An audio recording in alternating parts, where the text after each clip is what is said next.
او منګولې ولګوئ په رسۍ د الله جميعا ټول ولا تفرقوا او ما ډلې ډلې کېږئ.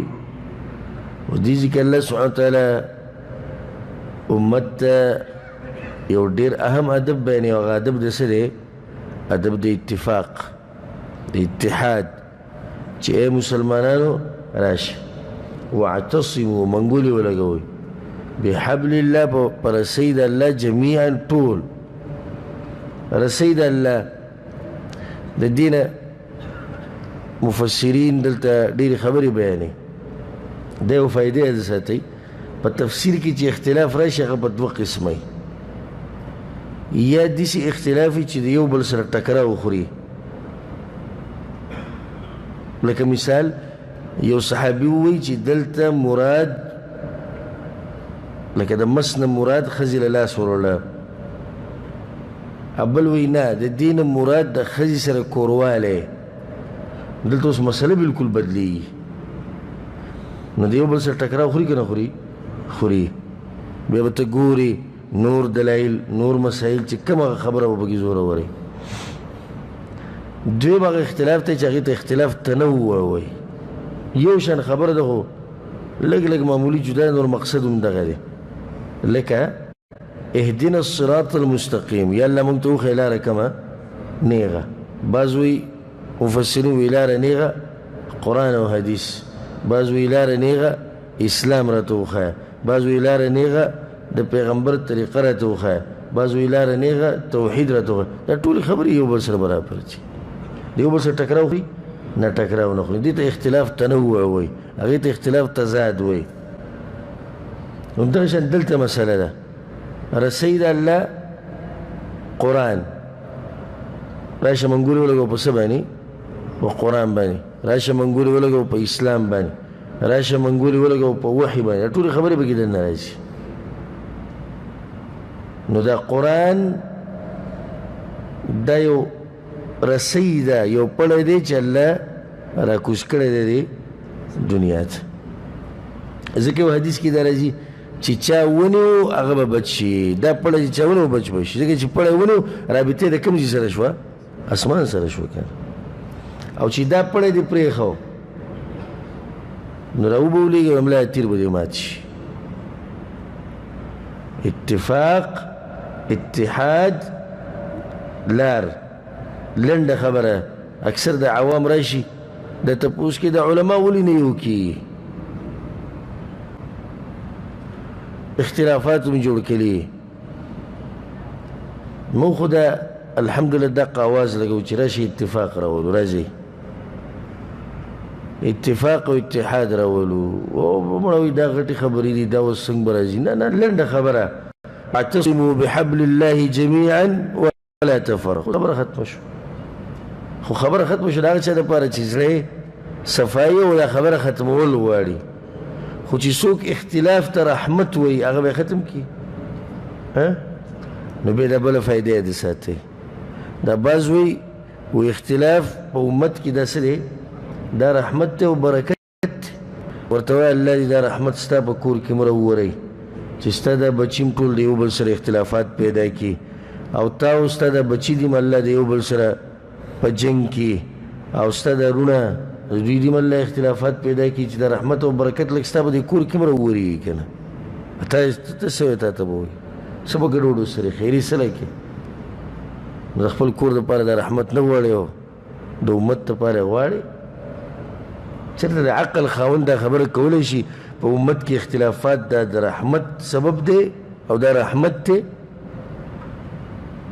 چا داسې صفت کړی چې پلانې کورنۍ ډېر مزداره ده، هغه ټول یو بل پسې ټوپک راغستی ګرځي، ډېر زبردست برکت دی هلته رحمت دی، ټول د یو بل سره جنګونه کوي. دا صفت خو چا نه کړي. صفت که کېږي پلانې کورنۍ ولې یاره ټولو کې اتفاق او اتحاد دی. خو چې کله دغه مولوي صاحب منبر ته وخېږي بیا یو اختلاف د امت چې دغه رحمت دی نو دا د رسول صلی الله علیه وسلم وینا نه ده، دا منګړت خبره ده. بلکې دې ځای کې که بالفرض دا د رسول صلی الله علیه وسلم وینا شي هسې ویې من د رسول صلی الله علیه وسلم وینا شوه څنګه چې هغوی دا حدیث شو دا کیدی شي چې الله یو څه وي پیغمبر بل څه وي الله څه وي وي موږ ولې ولګوئ په دې دین باندې اختلافات مه جوړوئ ولا تفرقو ډلې ډلې کېږئ مه هلته پیغمبر وي ډلې ډلې کېده او اختلاف رحمت دی نو دا خو الله او د پیغمبر په خبرو کې ټکراو راغی او دې چې د کېدی شي نشي کېدی نو دا منګړت خبره ده بلکې الله خو دا خبره کړې ده په سورت هود کې ولا یزالون مختلفین او دا خلق به لازم په اختلاف کې پراته وي انسانانو طبیعت دي چې ټول یو شان نه دي الا من رحم ربک مګر هغه چې الله پرې رحم وکړي هغه به اختلافاتو کې نه پرېوځي دې له خدای ثابته شو چې اختلافاتو کې نه پرېوته رحمت دی د امت دپاره ولا تفرقوا او مه ډلې ډلې کېږئ په ډلو کې مه تقسیمېږئ حدیث کې درځي رسول وسلم وایي چې دا امت به څو فرقو ته تقسیمېږي دریو یا فرقې دریو یا ډلې به په دې کې پیدا کېږي كلها في النار الا واحده ټول به جهنم ته ځي یو به جنت ته ځي صحابه کرامو یا رسول الله دغه ډله کمه وه رسول صلی الله علیه وسلم موږ ته خبره ونه کړه جوامع الکلم هغه سره داسې خبرې وي چې لنډې به وي او معنی به پکې ډېره وه مختصر ما انا علیه واصحابي زه چې په کومه لار یم او زما صحابه کرام چې په کومه لار دي هم دغه د جنت لار ده دغه مضبوطه راونیسي اوس راځي بیا ګورو آیا صحابه کرامو کې دا ډلې وي د کومې چې نن سبا دي لار د چا یې ښولې ده لار خپله او لار د چا صحابه کرامو صحابه کرامو کې دا قصې وي چې ستا مذهب جدا او زما مذهب جدا وي دا قصې نه وي ځکه چې دا فقهي مذاهب چې جوړ شوي دا خو وروسته دي که نه صحابه وروسته دي سوچ کې تاسو دی کې صحابه مخکې دي کې څه سوچ نشته لکه یو مولا په کتاب کې دا خبره ذکر کړې وه هغه واقعه راوړې وه چې یو صحابي چوکیداری کوله په جهاد کې او غشي پې ولګېدو او مونځ بیا په مانځه ودرېدو غشو باندې ډېر ولګېدو خو هغه مونځ مات نه کو نه هغه ملګری راپاسه و هغه دویم نو بیا ورته هغه ملګري وویل الله بنده زه به دې را رسولی چې دومره ته زخمي شوي ما له حیا راتله چې زه به څنګه دا مونځ ماتومه او الله به راته څه وایي چې دې زخمونو دپاره دې هغه مونځ مات کړو الغرض نو بیا د هغې سره دا خبرې کړې ده چې دلته یو مسله ده چې ورته سره اودس ماتېږي او که نه نو هلته خو په مولوي صاحب باندې دا یاره راغله چې دلته خو د حدیث نه خو دې ثابتېږي چې ماتېږي که نه ماتېږي نه ماتېږي چې هغه پکې مونځ پوره کړو نو بیا وایي چې امام شافعي صاحب وایي چې وینه ورته سره اودس دا نه ماتېږي او امام اعظم صاحب وایي امام ابو حنیفه چې ماتېږي وی کېدی شي چې د صحابي د امام شافعي په مذهب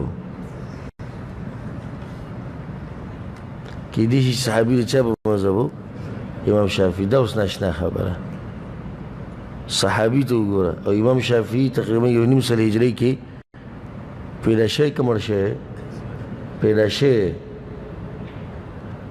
او هغه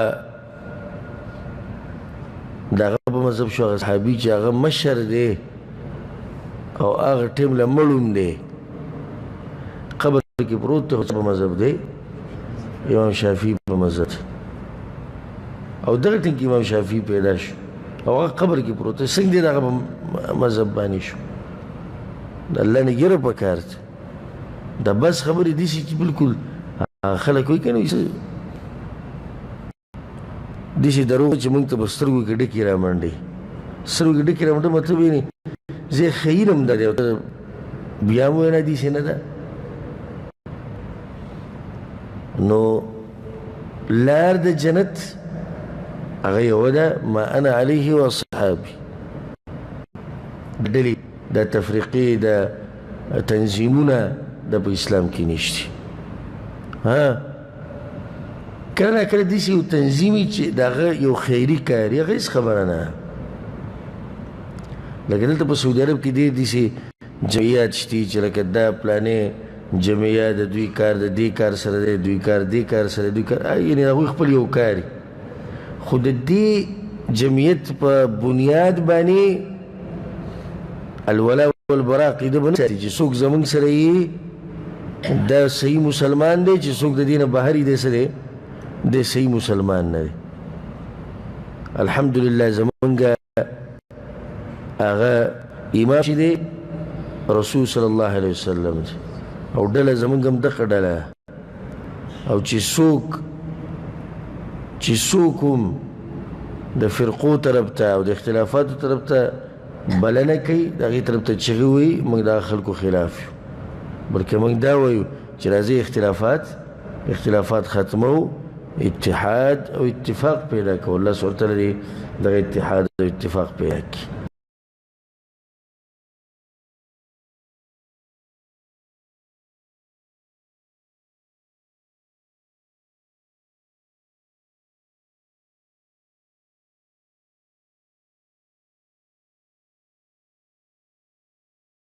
خدا او د شیخ صاحب قیمتي بیان چې تاسو اوریدو چې د امت کې د اختلاف وجه دغه شان مهمو د قیمتي او د ضروري بیانونو لپاره تاسو زموږ سره اوسئ او موږ ځان سره فالو کړئ. السلام علیکم ورحمت الله.